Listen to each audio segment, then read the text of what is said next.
नमस्कार. ठरलं तर मग या मालिकेच्या आजच्या भागामध्ये काय होणार आहे ते आपण पाहू. सुरुवातीला आपण पाहतो की अर्जुन बोलत असतो, युअर ऑनर, या पेनड्राईव्हचं फुटेज कोर्टामध्ये सादर करण्याची परवानगी हवी. साक्षी मनातच बोलते, या पेनड्राईव्ह मध्ये काय कसले पुरावे मिळाले त्याला. सर्वजण पेनड्राईव्ह मधील फुटेज बघ. फुटेज मध्ये आपण बघतो की महिपत साक्षीला सांगत असतो कसं चालायचं काय करायचं. साक्षी म्हणतच बोलते, हा व्हिडिओ अर्जुनला कसा मिळाला, हा तर फक्त माझ्या मोबाईल मध्ये होता. अर्जुन बोलतो, युअर ऑनर, हा व्हिडिओ कसला आहे हे सर्वांना समजच असेल. साक्षी शिकरे यांनी मागच्या हिअरिंगला जे स्टेटमेंट दिलं होतं ही त्याची रिहर्सल आहे आणि हा व्हिडिओ साक्षीचे आता जेलमध्ये असलेले वडील महिपत शिकरे काढत होते. यांचं जास्त ड्रिंक घेणं, तब्येत बिघडणं यातलं काहीही घडलेलं नव्हतं. अर्जुन साक्षीलाच विचारतो, हा काय प्रकार आहे सांगा मला. साक्षी बोलते, मला नाही माहित, पण एवढं मला माहिती आहे की हा व्हिडिओ फेक आहे, खोटा आहे हा व्हिडिओ. चैतन्यमध्ये तुटतो बोलतो, ऑब्जेक्शन युअर ऑनर. ऍडव्होकेट सुभेदार माझ्या क्लायंटला असं प्रेशराईज करू शकत नाही. त्यांचं जर म्हणणं आहे की हा व्हिडिओ खरा आहे तर त्यांनी ते कोर्टात सिद्ध करून दाखवा. ऑफकोर्स मी ते प्रूव्ह करणारच आहे. हा व्हिडिओ ऑथेंटिक आहे. अर्जुन एक लिफाफा जजना देतो आणि बोलतो, युअर ऑनर, हा व्हिडिओ कधी काढला होता त्याचे टेक्निकल डिटेल्स आहेत. यावरून तुम्हाला हे कळेल की हा व्हिडिओ विलासच्या खुनाच्या नंतर आणि मागच्या हिअरिंगच्या आधी काढला गेलेला आहे. साक्षी बोलते, हे खोटे, मला आणि माझ्या अण्णांना अडकवण्यासाठी हा व्हिडिओ तुम्ही क्रिएट केलाय. अर्जुन बोलतो, मी हा व्हिडिओ तुमच्या रेसलचा व्हिडिओ मी क्रिएट केलाय, म्हणजे मी तुम्हाला सांगितलं होतं का की असा रेसलचा व्हिडिओ शूट करा. पण या व्हिडिओ मध्ये जो आवाज आहे तो तर तुमचे वडील महिपत शिकरे यांचा आहे. तो कुठून आला? ते काय मी जेलमध्ये जाऊन त्यांचा आवाज डब करून आलो का? या व्हिडिओ मध्ये जे काय आहे ना ते क्रिएट करणं ना ते मलाच काय या जगात कोणाला शक्य नाही, कारण हा व्हिडिओ तुम्ही बनवला. यावर साक्षी बोलते, ठीक आहे तुमचं असं म्हणणं आहे ना मी खोटं बोलते, मग माझ्या आय विटनेसचं काय? ती मुलगी मला भेटली होती, ती मला तिच्या घरी पण घेऊन गेली होती. इनफॅक्ट कोर्टात तिनं खरंही सांगितलंय, पण तरीही तुम्हाला असं वाटतं की ती मुलगी खोटं बोलते, ती मुलगी सुद्धा खोटं बोलते का? यावर अर्जुन बोलतो, हा येस, तुमचा आय विटनेस पण होता, तुम्ही त्या आय विटनेसला कोर्टात प्रेझेंट पण केलं. मग आपण आता त्या आय विटनेसलाच विचारूया काय घडलं होतं, काय खरं आणि काय खोटं.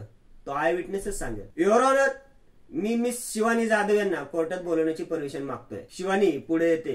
अर्जुन तिला नाव विचारतो, तुम्ही कोर्टाला हे सांगू शकाल का की तुम्ही मिस साक्षी शिकरे यांना पहिल्यांदा कुठे भेटला होता? शिवानी बोलते, साक्षी शिकरे माझ्या घरी आल्या होत्या. अर्जुन बोलतो, तुमच्या घरी?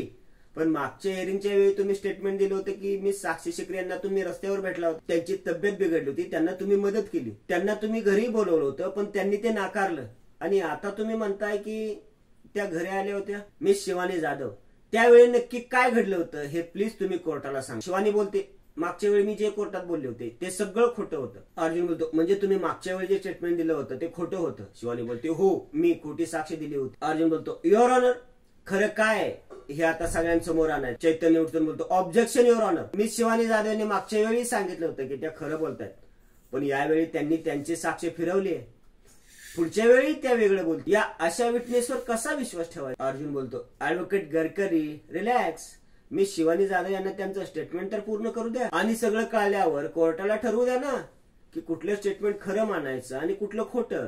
तुम्ही नका ठरवू. जज बोलतात, ऑब्जेक्शन ओव्हर रूल. शिवानी बोलायला लागते, माझे वडील काही वर्षांपूर्वी वारले, घरी मी आणि माझी आई असतो. माझे मामा महिपत शिकरेंकडे काम करतात. त्यांनी शिकरेंना सांगितलं होतं की आम्हाला पैशाची गरज आहे. त्यावेळी माझ्या आईचं ऑपरेशन करायचं होतं. तेव्हा साक्षी शिकरे मॅडम माझ्या घरी आल्या आणि माझ्या समोर हॉस्पिटलला लागणारी सर्व रक्कम ठेवली आणि मला म्हणाले की मी जे सांगेन ते करायचं. त्यांनी मला एक व्हिडिओ दाखवला ज्यात त्या दारू पिऊन गाडीतून उतरल्या. त्या मला म्हणाल्या की यावेळेस तू मला भेटलीस, मला मदत केलीस, अशी साक्ष तू कोर्टात दे. मी खूप घाबरले होते, मला पैशांची गरज पण होती. मी जर ते पैसे घेतले नसते तर माझ्या आईचं ऑपरेशन झालं नसतं आणि साक्षी शिकरेंनी जे मला पडवलं तशी खोटी साक्षी मी दिली. चैतन्य बोलतो, ऑब्जेक्शन युअर ऑनर. आपण काही मिनिटांसाठी मान्य केलं की मिस साक्षी शिकरे यांनी शिवानी जाधव यांना पैसे दिले, मग आता असं काय झालं की मिस शिवानी यांनी त्यांची साक्ष बदलली? कशावरून? आता ऍडव्होकेट सुभेदारांनी साक्ष बदलण्यासाठी त्यांना पैसे दिले नाही. ऍडव्होकेट सुभेदार, मिस शिवानी जर खरं बोलतायत तर ते सिद्ध करा,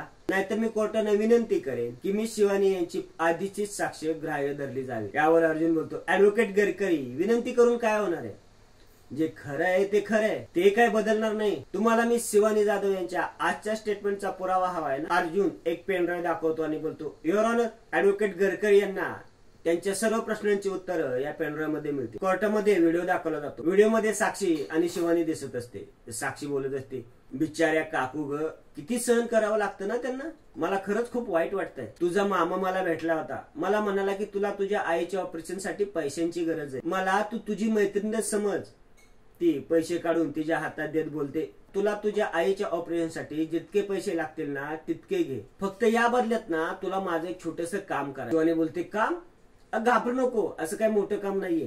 हे बघ हा व्हिडिओ बघ. ती तिला तिच्या मोबाईल मधील व्हिडिओ दाखवते आणि बोलते, हे बघ या व्हिडिओ प्रमाणे तू मला मदत केली आहे असं कोर्टामध्ये सांगाय. तू मला तुझ्या घरी घेऊन आले. शिवानी बोलते, म्हणजे मी कोर्टात शपथ घेऊन खोटी साक्ष द्यायची? नाही नाही, मला नाही जमणार.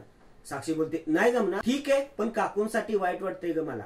त्यांना आयुष्यभर असंच खितपत पडावं लागणार. ती तिच्या हातून पैसे घेते आणि बोलते, खरं तर शेवटची संधी होती तुझ्याकडे. आईसाठी काहीतरी करायचं, पण हरकत नाही. विचार कर, एक छोटस खोटं की आईचं ऑपरेशन. त्यावर शिवानी बोलते, आईची तब्येत, तुम्ही जे सांगाल ना ते मी करायला तयार आहे. त्यावर साक्षी बोलते, अगं मला वाटलंच होतं की तू आईचा विचार करशील. ती पैसे तिच्या हातात देत बोलते, हे बघ हा फक्त ऍडव्हान्स आहे. एकदा का काम झालं ना की तुला आणखीन पैसे दे. आणि आजचा भाग येथेच संपतो. पुढील भागामध्ये आपण पाहतो की अर्जुन बोलत असतो, आज कोर्टामध्ये हे सिद्ध झालंय की मी साक्षी शिकरे विलासच्या खुनाच्या रात्री पार्टीमधून कुठे गेल्या होत्या आणि म्हणूनच त्या वात्सल्य आश्रमात असल्याचे चान्सेस खूप मोठ्या प्रमाणात वाढले. याचा एकच अर्थ आहे मिलॉर्ड की विलासचा खून साक्षी शिकरेनेच केलाय.